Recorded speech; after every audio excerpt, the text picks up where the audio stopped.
Ito yung aming tanghalian. Alas 2 pa lang ng hapon. Ngayon pa lang ako magluto mga mo. Ayan. Tuna. Tapos ito pa isa. Binabad ko sa tubig. Ayan. Tapos ito naman sa akin. Sasabawan ko tong ulo kasi masarap ng sabawan. Pag may ganito kami, ayaw kong piniprito ang ulo kasi hindi siya nakukuha, hindi siya maano. Pag iprito kasi masarap, masisipsip mo pati mata. Ayan. Pwede ko rin dagdagan itong ano, kaya lang ay hindi na. Kasi gusto ko rin ng pinirito nito. Alam mo guys, dito kunti lang kakain ito, pero napakadami nang lulutuin. Alam mo ba mga bata dito, kapuranggot lang mga ganito lang. Kaya ako lang din masulit hanggang kinabukasan ko pa kakainin ito. Ayan. Kasi pigyan natin ng lemon. Ito pala may kandila kami. Ayan, kandila. Kandila. Kasi pang ano daw, pantanggal amoy. Yung kandila na yung pantanggal amoy. Mabango yung mga kandila na yun. Kan ko ba?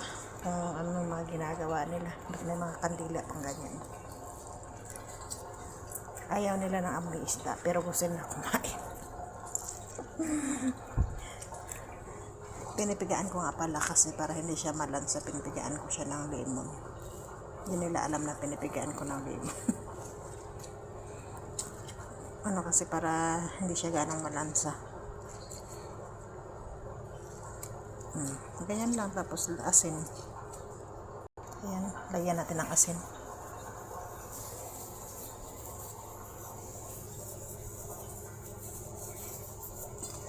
Yan lang, baliktarin lang.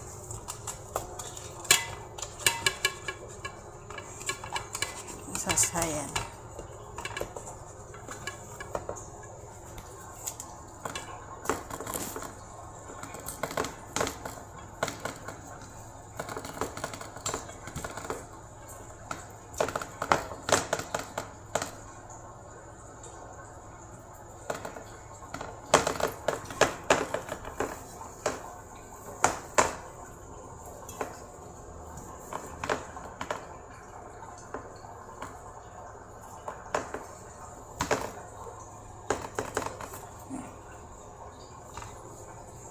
Tama na yung hayaan na lang muna niya.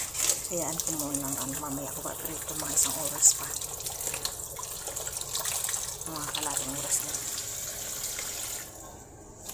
Tapos ito, yung pagkain ko lalagyan ko ng repolyo to. Ay, ewan ko, wala kasing gulay dito lalagyan ko lang ng pichay yata. Sasabawan ko, kamatisan ko. Tapos pichay.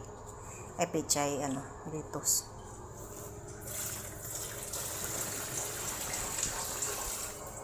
Masarap kasi siya kaysa iprito siya. Hindi gaano masipsip lahat ng mga ganito. Ito ang masarap dito. Mas may ulo. Yan.